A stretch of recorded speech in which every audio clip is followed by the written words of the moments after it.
Hi everyone, welcome back to the channel. Today we're going to do another Cosmere controversy. It's mostly controversial for me because I don't really like the theory, but I really do want to talk about it. So today we're going to talk about the theory of who Shallan's mother is. So yeah, as always, make sure you hit the like button, subscribe to the channel if you haven't done so already, and this is going to be full Cosmere spoilers, so be prepared for that. So as always, yeah, make sure you hit the like button, subscribe to the channel if you haven't done so already, and let's begin. So, all right, Shallan is a character in Stormlight Archive, of course, who is just full of mysteries and reveals and like secret history stuff that we didn't know, or information that was like hidden to her that we learned. Like, so she's a character that's basically defined by these twists that happen in her arc. Like, we find out she's actually bonded to two Sprins and she basically killed one of her Sprin. That's a whole thing. We find out she killed her parents. At first, we find out she killed her dad. Then we also find out she killed her mom. And then, like, there's just so many different things. There's just so many different, like, little things about Shallan. To me, honestly, it affects her character arc in this way in which I am kind of like over it. It's like she's got the magical DID. She's got an abusive family history with a mysterious connection to multiple secret societies. Her brother happens to be the shard bearer that Kaladin killed. Like, so her family is also part of the origin of his trauma and his troubles and stuff. And the reveal of her other Spring Testament and stuff like that. There's just been so much.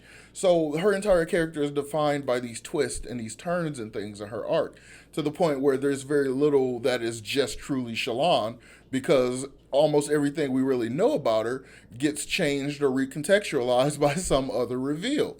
So she's a kind of difficult character, just kind of all over the place. So for me, this idea of the identity of her mother, if her mother is someone significant, then that's just honestly too much for me. Like, that is just too much. This character already has so much, so many twists, so many turns, so many, obfuscations and all kinds of stuff, for it to then be revealed that her mom is someone of major significance.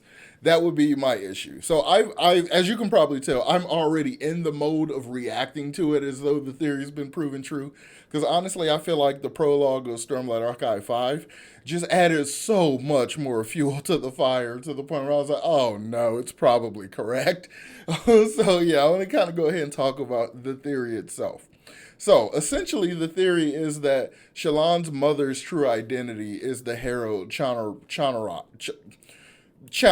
I can't pronounce her name, but Chana, the redhead herald, who basically we haven't gotten any actual.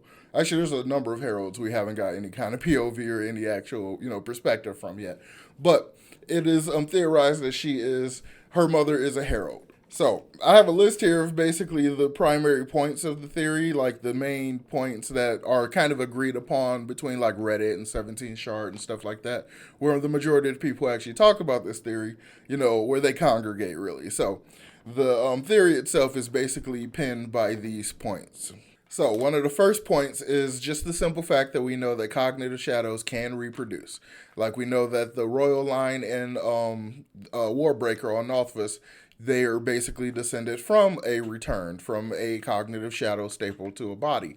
So, I'm not sure if the nature of the way in which they've returned, like, affects the way in which they can reproduce.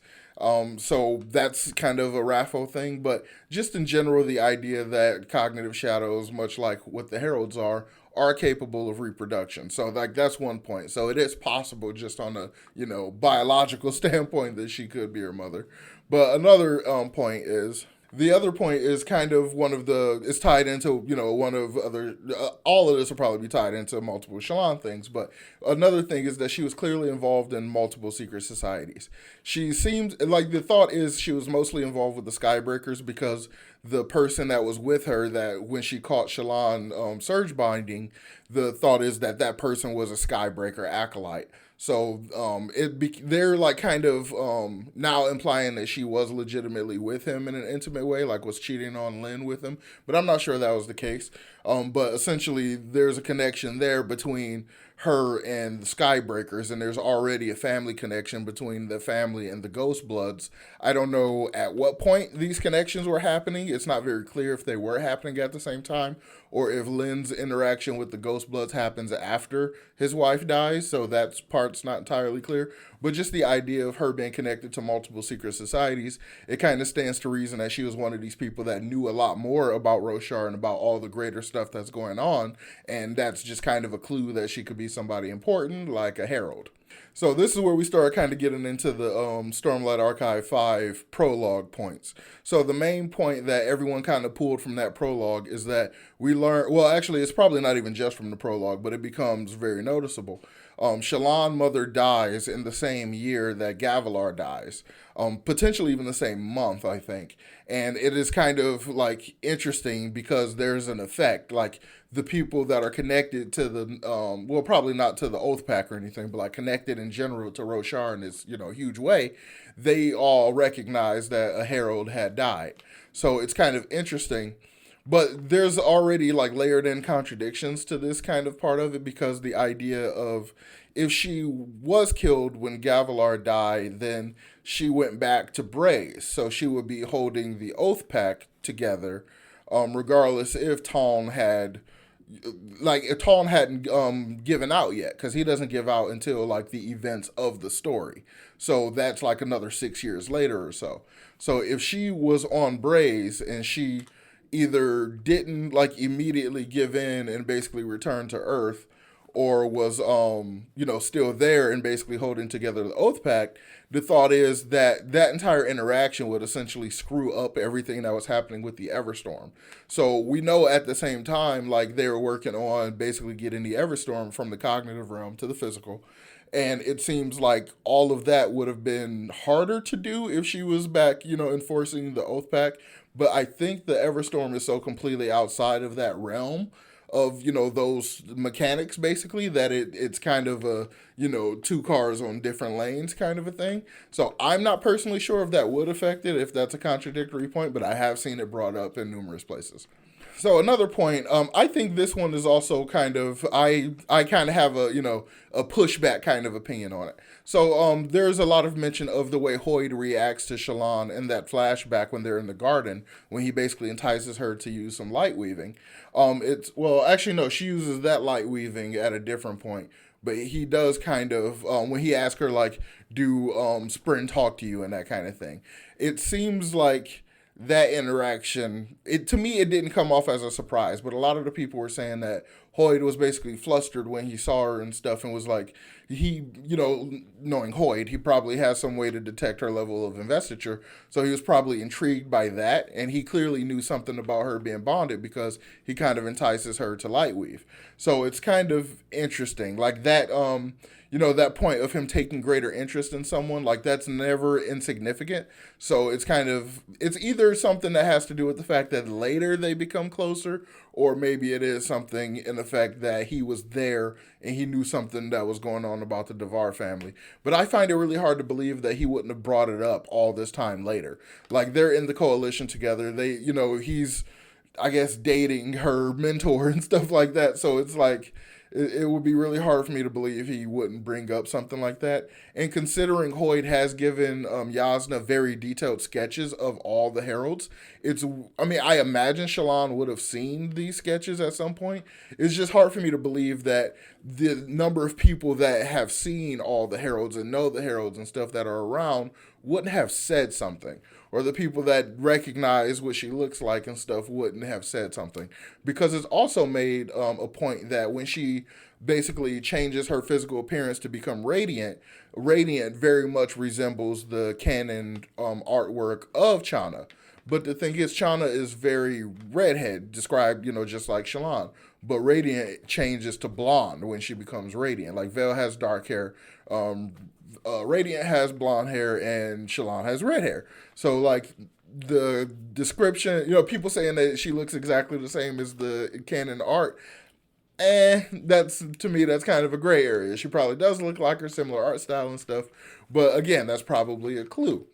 Another connection, or a potential connection that I've seen brought up a number of times, is the fact that when Shallan is young and is bonded to Testament, Nell doesn't come after her.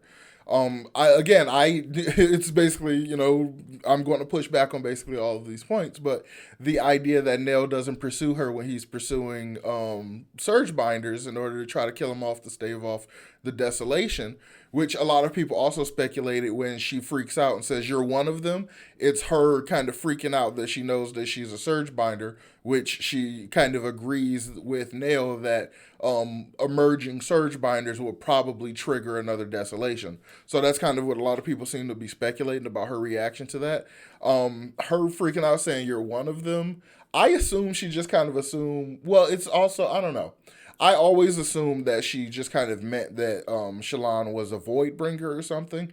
But saying one of them implies that she knows other ones. So that also could be something that lines up with the idea that she knows Skybreakers. So she knows that some of them are, bonded and some of them are just acolytes. So for her to just kind of freak out and say you're one of them is probably because she was having some sort of conflict or issue with the Skybreakers. I wonder if like the acolyte person was trying to recruit her or trying to, like the way they end up getting Halloran later, I wonder if they were trying to recruit her kids or something like that, and she was like pushing back against it, and then all that stuff happened in that scenario. So this intimate relationship she had with the guy or whatever might not even be anything like that. So I'm wondering if it's kind of something like that, unless this idea that she recognized that she's a radiant and is going to bring back the desolations, because that would imply that her magical based madness is in a different place than I would have assumed it to have been. But it's also interesting to think about the fact that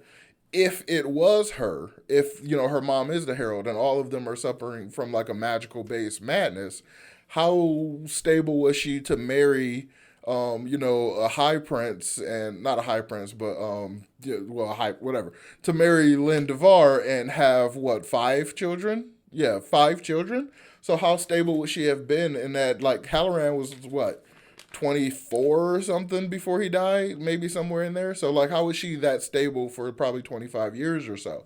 Like, so it's kind of interesting when you think about it. Some of it works, some of it doesn't. So another interesting connection that I noticed being bandied about that I haven't really noticed too much, but they're saying the connection between Shallan and the Unmade might be more evidence for the Herald, for her mother being a Herald.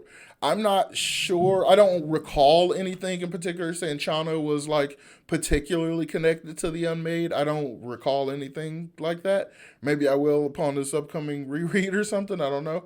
But there's a lot of just stuff people saying like her touching the Unmade and Urithiru and all that stuff, and just the nature, just the way she kind of connects to them. I think it has more to do with the fact that Lightweavers have like a very heavy spiritual connection, because it's mentioned in the book, Words of Radiance, that the Lightweavers are often like, basically a spirit bolster kind of thing. So I just kind of assumed it was something to do with that. That's why she easily connected to it and stuff. So yeah, those are the main points that I've noticed between 17 Shard and Reddit for evidence that people think that Shallan's mother is a herald. I don't personally agree with the theory because, like I said in the beginning of this video, that's just too much to give to this character. That's just too many reveals, too many secrets, and just too many twists. Like, the people already have issues with Shallan. To give her, like, this much more, it's like, geez. Like, what else? Like, what any other mystery we have in the Cosmere? Let's just look at Shallan's family tree. Like, and part of it also doesn't really make a lot of sense that if Shallan is so special with all these other things, because people will ascribe her magical DID, like they're saying maybe that's an offshoot of the magical madness that her mom as a herald would have or whatever. So, like, people are saying maybe that's a credit to it and stuff, and like other things like that. But it's weird to me that Shallan would be the one that would get all this special extra consideration, 2 sprints, and having cryptics following her and all this stuff, but not the other siblings, because all of them would be children of a herald as well, and it's kind of shocking that actually none of them have bonded a Spren. We're going to talk about that in a separate video. I'm actually kind of going to want to thoroughly talk about that a little bit. But yeah, so to me, that actually is very contradictory evidence. But for me, I've completely dismissed this theory for a while. But in the Stormlight 5 prologue really kind of got me back on it, because this idea, like, who, I mean, I guess it could be any number of the heralds, because there's a number of them that we haven't met yet. So, but it just feels like it fits, it fits in this clean kind of way. A character that has all these mysteries and like unknowns about her past and stuff, and that is described very similarly to this herald. Like it would, and this person dies at the same time that other people notices a herald died and stuff, and like died, not gave into the torture on Braze and came back, but like died on Roshar and went to Braze kind of thing. So it's weird to me that they would notice that. Like, who else would it be? Who else would it be? Like, so if I mean, I guess it could be any number of them who, because all of them stayed on Earth. So I guess it could be any number of them. But like, who else would it be that's relevant to the characters we know right now and are like circling around right now? And it's not Tone, because Tone, but no, because Tone was still bound from the last desolation in the prologue of Way of Kings. I'm assuming when he comes back in Way of Kings, like at the end, that is because he finally broke and it started the final desolation and stuff.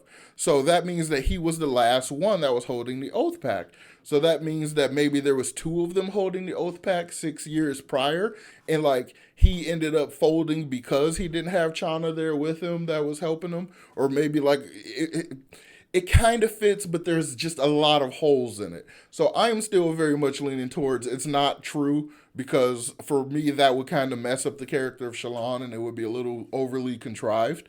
But there's evidence for it, and there's like more than enough evidence, in my opinion, to push back on it. So I'm kind of somewhere in the middle, because I really can't get over this time frame death thing and like that same year. There's like I really can't imagine Brandon would just have this as a coincidence. So it definitely has to be pointing to something. So I'm stuck on that part. So everything else I can push back against and comfortably like reject the theory. But that stuff is where I'm really just kind of like, I don't know. So yeah. Let me know in the comments down below. How do you feel about the Shallan mother theory? Do you think that she's the Herald Chana?